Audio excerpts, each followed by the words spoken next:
Previously on Spellslinger Devlog. Previously on Spellslinger Devlog. And if you want to see more devlogs of the game's progress, which I promise will not take another 5 months this time,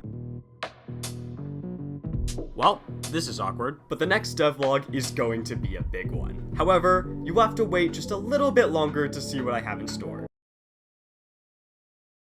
You know, technically, I was right. 7 is a smaller number than 8. But yeah, I kind of took longer than I thought I would, which at this point you should be used to. I've been working on this game for about 2.5 years now, and I have loved every part of it. Spellslinger has gone from originally being a small-scale project to revive one of my favorite games growing up, to a massive passion project that I've spent a lot of time on. And as it has grown, so has the depth of the world of Spellslinger. And that depth has exceeded the original plans for the game. The starting region was heavily inspired by the Great Plateau from Breath of the Wild, and while that game does have one of the best tutorials of any game ever made, it doesn't really fit the story of Spellslinger. And with that, I was kind of demotivated to continue. With everything that I had worked on needing to change, I figured it was just best to be done with what I had been working on for 2 years and start a new beginning. Literally. I made a new starting region. It's literally a new beginning.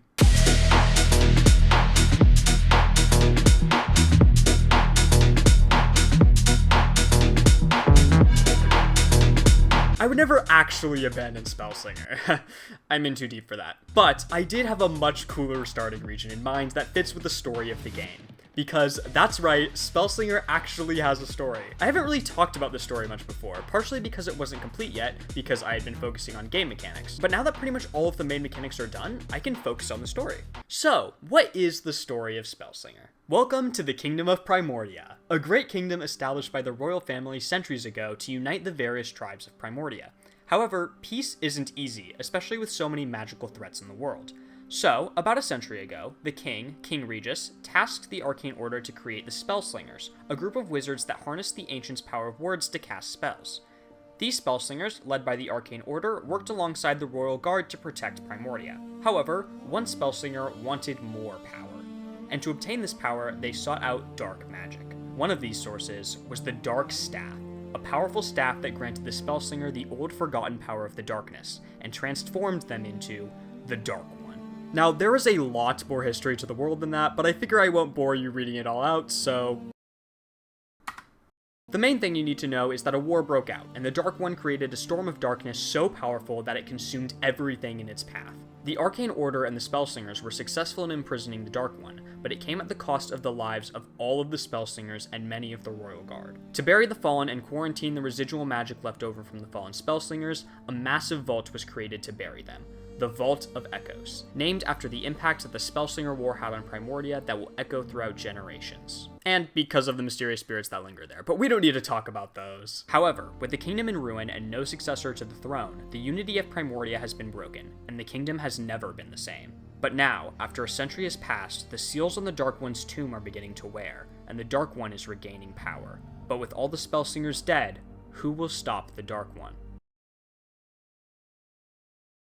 Hey, wait a minute, aren't you supposed to be dead? Yeah, so, surprise! A century after their death, one Spellslinger was mysteriously revived, and that's you.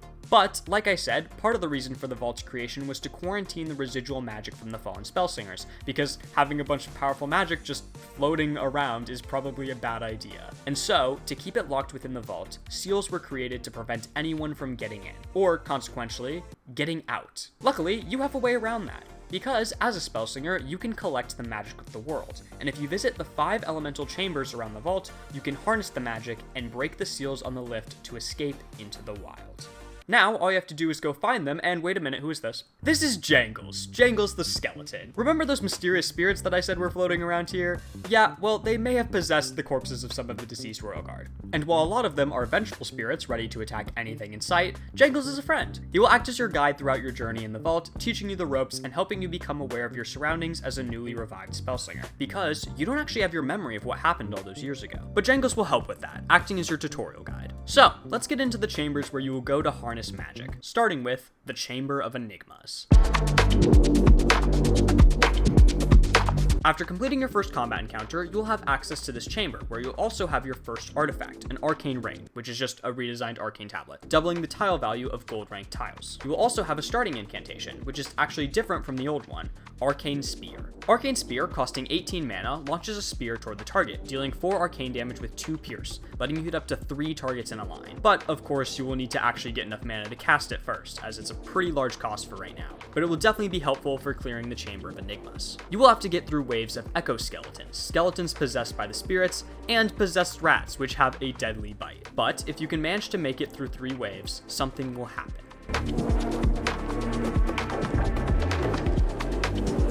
The spellstone that you might have noticed in the background behind the mirrors will activate, dispersing magic throughout the chamber, levitating rocks into the air, and triggering the reflective properties of the mirrors. I am very proud of this effect, as the reflections look so cool. But be wary, because in this awakened state of the chamber, you will also have to deal with an Arcane Gladiator, an elite enemy that uses a spear and can charge its attack to do large amounts of damage. If you can manage to defeat it though, you will receive your first spell, Arcane Strike, which, unlike the early game artifacts and incantations, none of the 5 iconic starting spells have changed. Each of the 5 chambers follow the same principles. They have been mutated to match the elemental magic emanating from the spellstone inside, and each chamber has its own unique awakening transformation. The next chamber you may come across is the Chamber of Embers.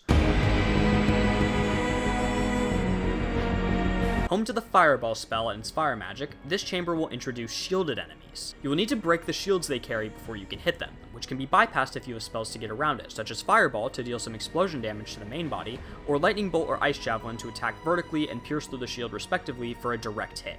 But of course, you will have to get those spells first. The Chamber of Embers also features magma churners, living magmatic rocks with both a flying and grounded variation that launch fire at the Spellslinger, inflicting burn. Burn can be a painful status effect to deal with, as it deals 4 fire damage to you at the end of your turn. But after getting through the first few waves, you will reach the Awakened state, where a river of lava throws through the chamber and embers burn in the air. The elite enemy of this chamber is the Fire Sentinel. Capable of a spin attack that hits twice and a fire geyser that inflicts burn, the Fire Sentinel is difficult to— oh wait, I died.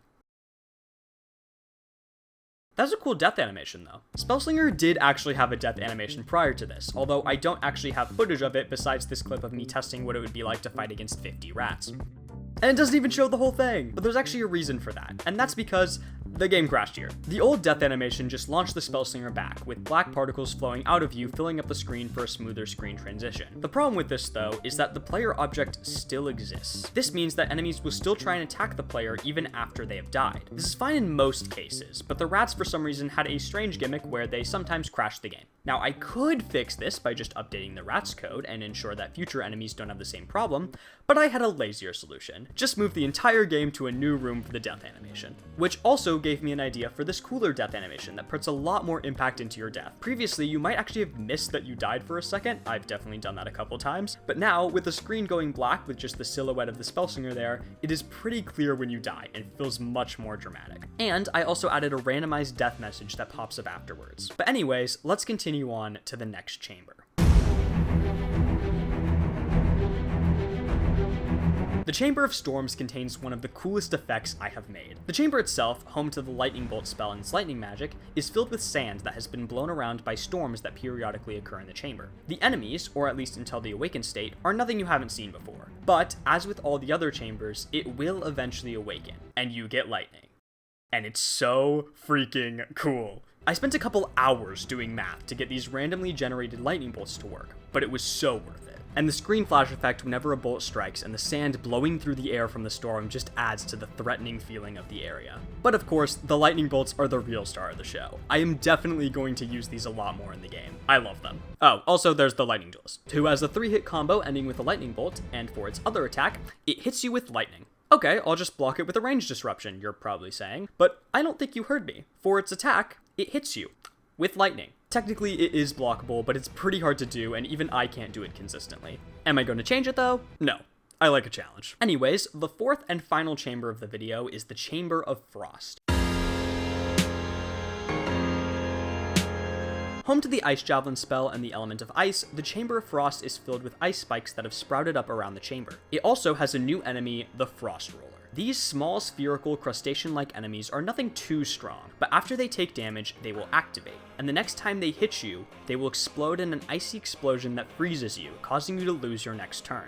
These critters may seem weak, but they do pose a threat. After you have taken out the first few waves, the Spellstone will awaken and snow will start to fall, covering the ground in it. Nothing as cool as lightning, but still a cool effect. And, even cooler, pun intended, is the elite enemy, the Ice Hunter. The Ice Hunter has 2 moves. The first is to flip into the air, shooting 2 arrows at you. The second is to place down 2 ice snares. You aren't the only thing that can be afflicted with negative effects. So can your tiles. These tiles are ice snares. Spelling a word with an ice snare will inflict freeze onto you, so you'll want to make sure you avoid using them. Luckily, the Ice Hunter will only have 6 active at a time though, so while you might have to spell smaller words if you get too many, you can still take it out without getting trapped. And those are 4 of the 5 chambers you will see in the Vault of Echoes. The 5th one, however, I will save for the next devlog, because I have already gone over a lot in this video, and there is still even more to cover. It may have taken me a while to get this devlog ready, but hopefully the wait will be worth it with the content I have to share. But it is a lot of content, which is why this devlog is a 2-parter. So if you are excited to see what else there is in the Vault of Echoes, you can subscribe to the channel for further updates on the development of Spellslinger.